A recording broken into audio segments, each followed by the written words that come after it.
Every time I stayed late at my boyfriend's family home in Rosedale, I would wake up hours later on their leather sectional with my work bag on the wrong side of the room and a headache pressed behind my eyes like a fist.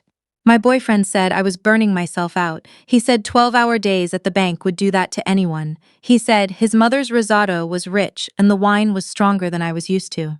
Then one Thursday evening in late October, I found my OSC security badge lying face up on the marble counter in the hallway, and I had never taken it out of my bag. Let me tell you who I am before I tell you what they did. I am a senior securities compliance auditor at one of Canada's 5 major chartered banks. I have spent 6 years tracking financial irregularities in regulatory filings, the kind of work that most people find unbearably dull until it puts someone in handcuffs. I grew up in Scarborough, the daughter of a transit worker and a nursing home aide. I put myself through Ryerson on bursaries and student loans, passed my CPA exams on the first attempt, and clawed my way to Bay Street one grueling performance review at a time. I know what money looks like when it is hiding. I know what a lie looks like when it is wearing a tailored suit. My boyfriend came from a different world entirely. His family had been in Toronto since his grandfather built the first Ashford property in 1971. By the time I met him, Ashford Developments was one of the most recognizable names in Ontario real estate. Luxury condominiums in King West, mixed-use towers in Mississauga, a sprawling commercial portfolio stretching from Hamilton to Ottawa. His mother ran the company. His sister was the CFO. His sister's husband managed what the family cheerfully referred to as the digital side of things. They lived in Rosedale in a house that had been in the family for 3 generations. Wide stone steps, ivy on the limestone facade, a kitchen island the size of a small parking space. The first time I visited, his mother offered me a glass of burgundy that probably cost more than my monthly Presto card and smiled at me with the kind of warmth that does not reach the eyes. She asked where I grew up. She asked where my parents were from.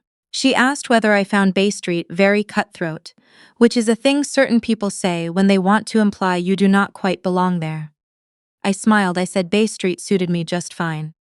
The blackout started in September. The first time, I blamed the wine. The second time, I blamed the long week. By the third time, waking up disoriented on their sofa at nearly midnight, my blazer folded neatly over the back of a chair I had never sat in, the house completely silent. I knew something was wrong. I just could not prove it yet. That changed the Thursday I found my badge on the counter. My OSC Access badge is not a decoration. It grants me remote query access to the Ontario Securities Commission's filing database, the same database that flags irregularities in public company disclosures. I keep it in the inside zipper pocket of my work bag. Always, I have done that for 6 years without exception. When I saw it lying on the marble counter, turned face up so the magnetic strip was visible, I did not say a word. I picked it up, slipped it back into my bag, and told my boyfriend I had a headache and needed to go home. He offered to drive me. I said I would take the subway. The moment I was on the Bloor line with the noise of the train filling my ears, I unzipped my laptop case and opened my work tablet. The screen required facial recognition and a 12-digit passcode. I pressed the power button. The screen lit up red. Bold white text across the center. Device temporarily locked. 11 failed authentication attempts detected. I had not opened that tablet since I put it in my bag before leaving the office. 11 attempts. Somebody had tried to get inside my device while I was unconscious on that sofa. I sat with that knowledge for the entire 20-minute ride home. I did not panic. Panic is a luxury, and I have never been able to afford luxuries. Instead, I reconstructed the evening minute by minute. The aperitif his mother had poured herself. The soup course, a thick butternut squash bisque that she had brought directly from the kitchen, not letting the caterers serve me, hovering with that tight, practiced smile until I took the first few spoonfuls, the way the edges of the room had softened 20 minutes later, the heaviness in my limbs that had nothing to do with wine. She had done it deliberately. I could not prove that yet, but when you cannot prove a thing, you build toward the proof. That is the job. That is what I have always done. The next morning, I called my doctor before I called my office. I explained everything, the blackouts, the disorientation, the badge on the counter, the 11 failed attempts on my tablet, and I asked for a blood panel testing for sedatives and hypnotics. She had known me for 4 years. She did not doubt me for a moment. She also told me something important. Most common sedatives clear the bloodstream within 36 to 48 hours, and for my results to carry evidential weight, I needed to be tested immediately. I was in her office by 9 a.m. The results came back 2 days later: Zolpidem, a sleep sedative, present in my blood at a level consistent with ingestion rather than any prescription use. I had never been prescribed Zolpidem in my life. I printed the lab report, sealed it in a plain envelope, and locked it in the fireproof drawer of my home desk alongside my passport. Then I called my best friend. She works in forensic accounting, a different firm than mine, which mattered. I needed someone outside my institutional network, someone whose professional credibility could not be tangled up with mine. We had been friends since our CPA exam prep course 7 years earlier. She was the person I called when I needed someone who would not tell me I was imagining things. I told her everything. She listened without interrupting. "What are they trying to get into?" she asked. "The OSC filing database," I said. "Ashford is planning a TSX listing. They've been working on the prospectus for 8 months. The offering is scheduled for February." She was quiet for a moment. "And you have OSC query access?" "Senior compliance level. So they could use your credentials to access the Commission's pre-clearance flags on their prospectus, or clear them?" "Yes," I said. Another silence, then, "Get me the prospectus, whatever's publicly available, give me 48 hours. What she found in those 48 hours changed everything. The Ashford preliminary prospectus declared a portfolio of 22 properties with a combined assessed value of $340 million. She cross-referenced those valuations against MPAC records, municipal property assessment data, and recent comparable sales in each market. 11 of the 22 properties were inflated, not by rounding errors, by a combined $9.4 million in phantom equity that did not exist in any municipal record, any independent appraisal, or any arm's-length transaction she could locate. "There's something else," she said. She pulled up a charitable registration, the Ashford Community Housing Initiative, registered as a not-for-profit, publicly championed by the family at every gala and ribbon cutting. Designed, according to their website, to fund affordable housing placements for low-income families in the GTA's most underserved neighborhoods. The filings look clean on the surface, but the disbursements don't match the stated beneficiaries. The money routes through a numbered company registered in Alberta. I can't trace it past that. I could trace it past that. It took me 3 evenings of forensic work on my personal laptop to follow the trail from the Alberta numbered company through a Cayman-registered holding vehicle and into a series of private trading accounts. The accounts belonged to the brother-in-law. He had been moving money out of the housing initiative for 14 months, routing it through cryptocurrency exchanges, leveraging it into high-risk positions on obscure tokens. He had lost most of it. The fund, which had received over $1.3 million in donations from ordinary Torontonians who believed in affordable housing for struggling families, had a current balance of less than $40,000. I sat back from my desk and let the full weight of that settle. His mother had built her entire public profile on that housing initiative. She sat on the boards of 3 nonprofits. She had spoken at the mayor's housing summit, and all of it, every bit of the goodwill, the credibility, the social capital, was being used as a shield whilst her son-in-law quietly emptied a charity fund meant for families who could not make rent.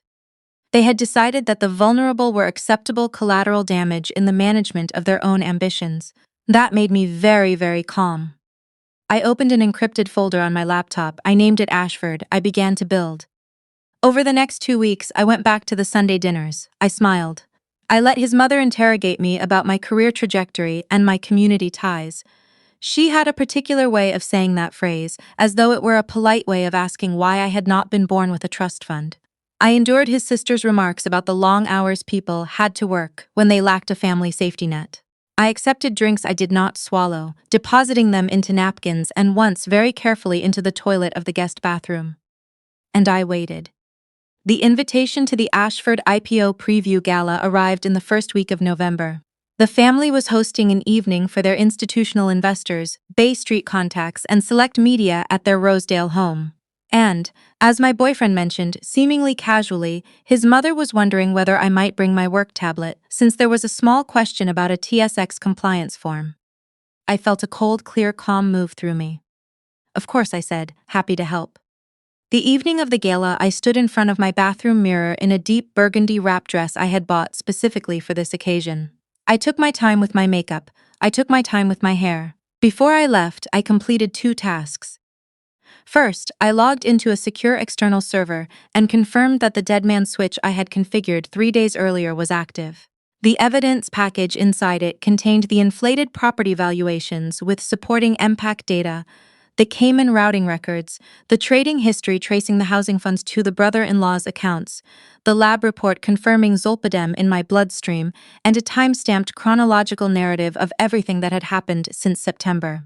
The switch was scheduled to transmit at 9 o'clock to the Ontario Securities Commission, the RCMP's National Financial Crimes Unit, the CRA's Criminal Investigations Division, my bank's chief compliance officer, and 2 investigative journalists at the Globe and Mail who covered securities fraud. Unless I entered an override code before 9, it would send itself. I had no intention of entering that code. Second, I confirmed that the small recording device my friend had sourced, disguised as the clasp of the bracelet I had worn to every family dinner for the past 3 weeks, so they were used to seeing it, had a full charge and was synced to the encrypted cloud folder she was monitoring from her own apartment across town. The Rosedale house had been transformed for the occasion. Caterers moved through the rooms with silver trays. A string quartet played in the sitting room. There were Bay Street partners I recognized, a pension fund manager I had audited 2 years earlier, members of provincial parliament, press. And at the center of it all, his mother, in a cream gown, gracious and warm, the consummate hostess. She took my hands when she greeted me. She looked at my work bag, specifically at the laptop case, with an expression she could not quite suppress. Something quick and hungry crossed her face before the smile covered it. "We're so glad you came," she said. My boyfriend appeared at my elbow with a glass of something sparkling. I took it, raised it slightly, and when his gaze moved across the room to greet an arriving guest, I set it down on a passing tray. The first hour passed in performance. I mingled. I let his mother steer me toward 3 separate investors and introduce me as Nolan's partner, who works in compliance at the bank, saying it just loudly enough each time that the investor registered my institutional affiliation. I was being deployed as a credibility prop. I understood that. I let myself be deployed. At 8:15, my boyfriend placed his hand on the small of my back and guided me down a corridor toward the back of the house. The noise of the party receded. At the end, a door. The study, dark wood paneling, green-shaded banker's lamp, his mother at the desk. Beside her, his sister, CFO and architect of the fraudulent prospectus, and the brother-in-law who had emptied the housing fund. A lawyer in the corner with a folder in his lap. On the desk, a letter on my bank's letterhead, addressed to the OSC and bearing a signature line with my name typed below it. The letter stated that I had personally reviewed the Ashford prospectus and found no material irregularities requiring disclosure prior to the TSX filing. They had already drafted it, they just needed my signature to make it real. "We appreciate you doing this," his mother said, in the tone of someone conferring a favor. "The Commission has raised questions about 3 of our secondary valuations. A written confirmation from a compliance officer of your standing will resolve the matter. It's really just a formality." "A formality," I repeated. "The filing deadline is Thursday," his sister said, flat and direct. "The offering is oversubscribed. Investors are committed. Any delay would be extremely costly." I looked at the letter, I looked at my name. "And if I don't sign?" I asked. The brother-in-law reached into his jacket and produced a phone. He slid it across the desk toward me, on the screen a photograph. Me unconscious on their leather sofa, my blazer half open, his arm around my shoulders, his face angled toward my neck. It looked exactly like something it was not. High resolution. Carefully framed. "That goes to your compliance director," his mother said simply. "And to your CPA Ontario registration body. We've prepared an accompanying letter describing a pattern of inappropriate conduct with a client family. I'm sure you understand what that means for your professional standing." I looked at the photograph for a long time, long enough that the silence in the room became uncomfortable for them. Then I said, "I need a few minutes." "There's nothing to think about," his sister said. "Please," I said. My voice cracked, just slightly. I let it crack. 5 minutes, I just need to think. His mother gave a small nod. I walked out of the study. I did not go far. I walked back down the corridor, around the corner, and directly to where my friend was standing near the beverage station, exactly as we had planned. She had arrived as the guest of a Bay Street contact who owed her a favor. I gave her the smallest nod. She pulled out her phone.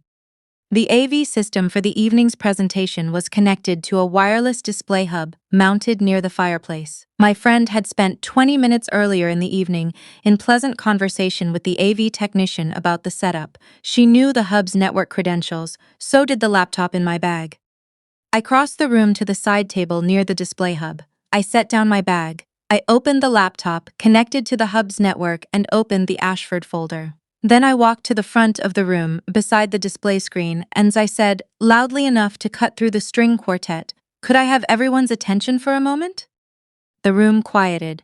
200 people turned toward me. His mother appeared in the doorway of the corridor behind the crowd, and I watched her face move through 3 expressions in the span of a second: confusion, recognition, and something very close to fear. "I'm sorry to interrupt," I said, "but there are materials about the Ashford IPO that investors and press in this room have a legal right to see before Thursday's filing deadline." I clicked the first file. The display screen behind me lit up with MPAC property assessment records. Official government documents, each showing the true assessed value of an Ashford property beside the value declared in the prospectus. 11 properties, $9.4 million in discrepancies, line by line in black and white. The room was very quiet. I clicked the next file. The Cayman routing records, the numbered Alberta company, the trading accounts registered in the brother-in-law's name, the transaction history showing $1.3 million, moving out of the Ashford Community Housing Initiative over 14 months, routed to cryptocurrency positions that had since collapsed entirely. "Is that the housing fund?" someone near the front said. "Yes," I said, "that's the housing fund, the one many of you donated to. The one this family has publicly championed for 3 years. The current balance, according to these records, is approximately $38,000. The rest was routed through a Cayman holding vehicle into private trading accounts registered to the CFO's husband." I clicked the next file. My lab report. Zolpidem detected in my blood at a therapeutic ingestion level, time-stamped and signed by my physician. "I was drugged," I said. My voice was entirely steady, repeatedly. "While I was unconscious in this house, multiple attempts were made to access a work device carrying institutional securities credentials. The access attempts were logged by the device's security system, time-stamped to the evenings I spent here." The pension fund manager in the third row stood up. He said he needed to make a phone call. 3 other investors were already on their phones. The 2 journalists near the back of the room had their recorders out. The brother-in-law moved toward the door. The journalist shifted into the space, not dramatically, simply present, as people tend to be when something significant is unfolding and they are not about to miss it. My friend had moved quietly to stand near the side exit. I looked at the clock on the wall, 8:58. At 9 o'clock precisely, the dead man's switch fired.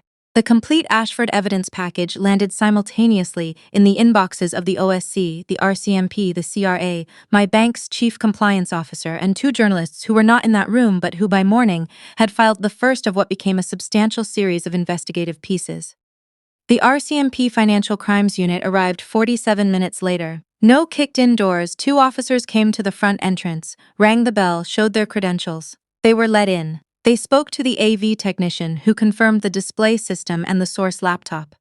They spoke to an internist among the invited guests who confirmed on the spot that the Zolpidem findings in my lab report were consistent with deliberate administration at a social gathering. His mother, his sister, and the brother-in-law were all taken in for questioning that night. They did not go home. The charges came over the weeks that followed. The brother-in-law, criminal breach of trust, fraud over $5,000 and money laundering. His sister, securities fraud and conspiracy in the prospectus falsification. His mother, the woman who had drugged me, who had stood over my unconscious body and authorized the theft of my professional credentials, who had run a charity as a vessel for theft while giving speeches about community uplift, was charged with administering a noxious substance, criminal fraud, and conspiracy to commit fraud. All 3 of them. The TSX listing was cancelled, the prospectus was withdrawn, the Ashford portfolio was frozen pending a full OSC investigation, which later revealed the valuation scheme had been running for nearly 3 years. The company, as a going concern, did not survive the following spring. The Ashford Community Housing Initiative was placed into receivership. Every dollar that could be recovered through fraud proceedings and asset seizures was directed toward the affected families. It was not enough to make them whole, But 38,000 had been 40,000 short of nothing. They got something. My boyfriend stood in the entrance of that Rosedale house after the officers left, in the emptied foyer, the caterers gone, the string quartet packed up. He looked at me across the marble floor and said, "You knew everything when you came tonight." "Yes," I said. He said, "You could have just gone to the RCMP." "I did go to the RCMP," I said, "and I also wanted the investors in this room to understand what they were funding before they committed another dollar to your family's accounts. Those people deserve to know. The families whose housing may disappear deserve to have people in power see exactly where it went." He had nothing to say to that. I picked up my work bag and my laptop case, walked out the front door, and stood on the stone steps in the November cold for a moment. A streetcar passed somewhere at the end of the street. The ordinary machineries of the city, continuing exactly as it always does, indifferent and reliable. 6 months later, the convictions came through. His sister received a 4-year federal sentence. The brother-in-law received 6 years with a separate civil judgment requiring repayment of $1.27 million to the Housing Initiative Fund. His mother pleaded guilty to administering a noxious substance and 2 counts of criminal fraud. The judge sentenced her to 3 years and described her conduct as a betrayal of public trust that was, in his words, particularly egregious given the charitable purpose she had publicly claimed to serve. The lawyer, who had been sitting quietly in the corner of that study, folder in his lap, lost his license to practice. As for me, my employer did not discipline me because I had done nothing wrong. My compliance director quietly commended the rigor of my evidence documentation. My friend received a recognition from CPA Ontario for her contribution to the investigation. We celebrated with coffee and sandwiches from the Tim Hortons near her office, which is exactly the kind of people we are and exactly the kind of celebration I prefer. I am still on Bay Street, I still work long hours, I still take the subway home. And I no longer accept drinks from people who watch too closely to see me take the first sip. If someone in your life has ever used your own strengths against you, called your expertise paranoia, told you your instincts were wrong, made you feel like what you observed with your own eyes did not quite add up to anything real, trust what you know. The truth is patient, it leaves records. Every transaction, every timestamp, every attempt to cover a trail leaves something behind for someone who knows how to look. And I have always known how to look. Tell me in the comments, have you ever had someone try to use your professional credibility as a weapon against you? How did you take your power back? Drop your city below. I love knowing where you're watching from. And if this story stayed with you, please subscribe. There are more where this one came from.